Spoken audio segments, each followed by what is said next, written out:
Bonjour à tous et bienvenue dans cette nouvelle vidéo. Alors aujourd'hui, j'étais impatient de vous parler de cette nouvelle série.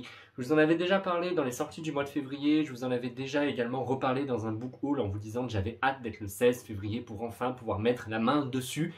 Et j'ai eu de la chance parce que Pika m'a envoyé les 2 premiers tomes cette semaine, donc la semaine du 8, donc en fait on va dire une semaine avant la sortie du manga. Et je les ai déjà lus, et j'ai adoré, et je me devais de vous en reparler très rapidement, et surtout avant la sortie, pour vous donner envie de vous jeter chez votre libraire à partir du 16, voilà. Je pense que vous connaissez tous la série Seven Deadly Sins de Nakaba Suzuki, c'est ça, je me suis pas trompé pour une fois, j'ai bien retenu quelque chose. C'est une série qui est terminée en 41 tomes de chez Pika, et comme je l'avais déjà dit, j'ai terminé le tome 41, enfin j'ai terminé la série lors de mes 48 heures manga il y a à peu près un mois. J'avais hâte de me replonger dans cet univers parce que je l'aime tellement, j'aime tellement, déjà d'une, les dessins du mangaka, je les aime, j'en suis amoureux, l'univers, les personnages, les combats, bref, tout est absolument trop bien. Du coup, j'avais qu'une envie, c'était de retourner dans cet univers, et c'est ce que j'ai fait. Et ça c'est cool. Et c'est ce que j'ai fait en lisant les 2 premiers tomes de Fortnite of the Apocalypse de Nakaba Suzuki. Donc ça c'est toujours en cours au Japon avec 5 tomes et pour l'instant on aura un tome tous les 2 mois. Donc le tome 3 sortira chez nous au mois d'avril, après du coup le tome 4 en juin et le tome 5 en août. Et après comme on aura rattrapé la parution japonaise, je pense qu'il faudrait être un petit peu patient. Alors première question, vous allez me dire, est-ce qu'il faut avoir lu Seven Deadly Sins pour lire Fortnite of the Apocalypse? Alors la réponse est non, c'est quand même une série qui est totalement indépendante. C'est une série qui est indépendante, mais on va retrouver notamment par exemple les Chevaliers Sacrés, enfin on va retrouver les termes des Chevaliers Sacrés, pardon. On va surtout retrouver Britannia, qui est quand même l'univers dans lequel prenait place Seven Deadly Sins. Enfin l'univers, le monde, l'endroit, enfin, vous avez compris, vous avez compris quoi. Dans cette histoire, nous allons suivre le jeune Percival qui vit sur le doigt de Dieu avec son grand-père. Ils vivent une vie totalement tranquille, sauf que le jeune Percival va bientôt avoir 16 ans, et du coup, en gros, 16 ans, c'est un petit peu l'espèce de majorité à laquelle il pourra partir vivre à l'aventure et faire ce qu'il a envie dans le monde de Britannia, c'est-à-dire descendre du doigt de Dieu, qui est une immense montagne, pour partir à l'aventure.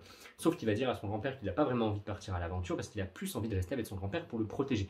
Ils ont une relation tous les deux qui est absolument géniale. Sauf que, bien sûr, la petite vie tranquille ne va pas durer, vous vous en doutez, puisqu'un chevalier va débarquer au sommet du doigt de Dieu, tout simplement, de cette montagne, pour leur rendre visite. Et je vous laisse imaginer cette visite qui ne sera pas dans la gentillesse la plus profonde, on va dire. Ça va se terminer avec pas mal de combats. Et je ne vous dirai pas la suite, mais ça va pas être très beau. Bien sûr, ne vous en faites pas, je ne vous spoile pas du tout l'histoire. Là, ce que je vous dis, c'est ce qui est marqué derrière, dans le résumé du tome 1.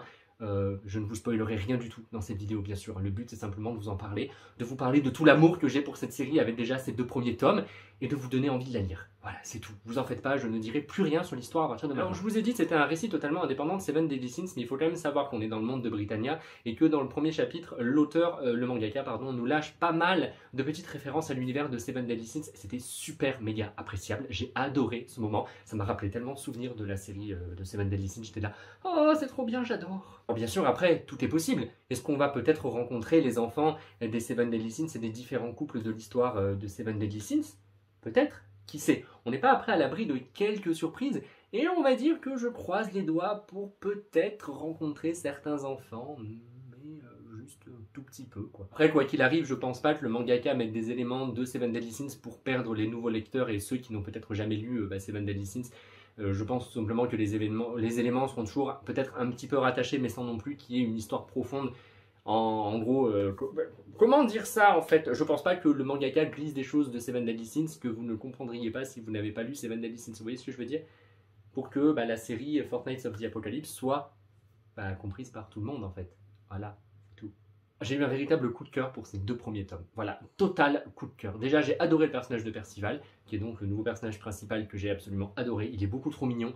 Il est hyper charismatique. Il me rappelle énormément Meliodas dans Seven Deadly Sins, voilà, par son comportement, notamment son comportement un petit peu pervers des fois, voilà, j'admets, oui, il a une tendance un petit peu à... Vous voyez ce que je veux dire? Attention, ça reste mignon, voilà, ça reste mignon, et il est hyper attachant, voilà, il est hyper attachant, et c'est ça que j'aime en fait avec les personnages de ce mangaka, c'est qu'il arrive vraiment à rendre des personnages basiques hyper méga attachant, l'écriture elle est au top. Les dessins, on reste dans la veine de Seven Deadly Sins, c'est exactement la même chose. Si vous avez aimé les dessins de Seven Deadly Sins, vous ne serez absolument pas dépaysé. Ils sont tout simplement magnifiques. Moi j'aime beaucoup le style de dessin de ce mangaka là. Je trouve qu'à chaque fois qu'il y a des scènes d'action, elles sont hyper bien retranscrites. Il y a vraiment une belle action, on arrive bien à tout percevoir. C'est pas des scènes trop brouillons où on se perd dans les combats, où on comprend rien. Non, je trouve ça hyper clair, hyper fluide et c'est super agréable à lire. D'ailleurs, je vais vous montrer très rapidement les dessins.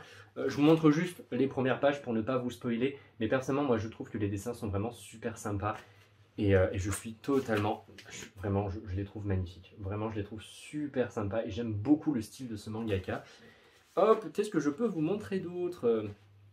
Je peux vous montrer une page de chapitre. Hop, voilà, pour la page du premier chapitre. Et je n'irai pas plus loin pour ne pas vous spoiler. Voilà, j'adore. Je trouve ça beaucoup trop beau. J'adore, je suis fan. Est-ce que je vous recommande l'achat de ces 2 premiers tomes? Oui.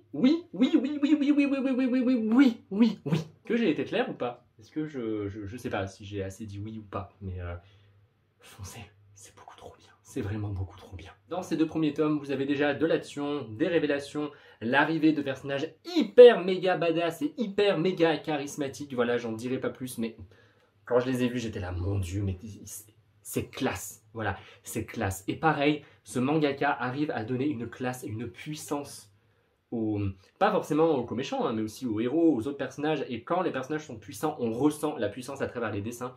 Et bref, c'est trop bien, je suis totalement fan. J'attendais ces 2 tomes avec impatience et j'ai absolument pas du tout été déçu. J'ai également reçu un service presse avec pas mal de petits goodies, mais je vous le montrerai dimanche dans ma vidéo Book Haul. Là vraiment aujourd'hui cette vidéo c'était simplement pour vous parler de cette série, de cette histoire et à quel point je l'aime déjà. Et j'ai hâte d'avoir le tome 3. Le mois d'avril me paraît déjà beaucoup trop loin. Pour rappel, les 2 tomes sortiront ensemble le 16 février, donc mercredi prochain. Ça va arriver très vite. Et jetez-vous dessus parce que je vous promets que c'est absolument... C'est une petite pépite. Voilà, pour moi, c'est ma petite merveille. C'est un gros coup de cœur pour l'instant pour les 2 premiers tomes. J'ai vraiment adoré. Un gros coup de cœur.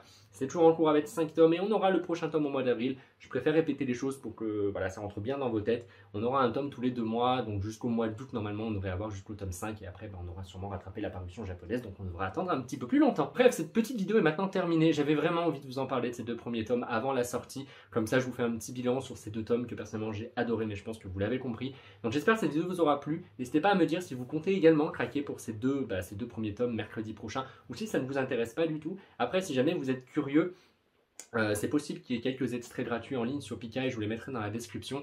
Et puis si jamais vous êtes curieux, n'hésitez pas à feuilleter tout simplement le manga dans votre librairie ou peut-être attendre d'autres retours. Mais en tout cas, si vous avez aimé Seven Deadly Sins, vous allez forcément aimer Fortnights of the Apocalypse. J'ai hâte d'en apprendre plus sur cette histoire, d'en apprendre plus sur les Fortnights of the Apocalypse, donc les 4 chevaliers de l'Apocalypse. J'ai hâte d'en savoir plus sur plein de sujets. J'ai hâte d'avoir d'autres références à Seven Deadly Sins. Bref, j'ai hâte de lire la suite et de continuer cette histoire parce que pour l'instant, c'est un véritable coup de cœur. Allez, il est temps de conclure cette vidéo. Je vous souhaite à tous un très bon vendredi, un très bon début de week-end et on se retrouve dimanche pour un book haul.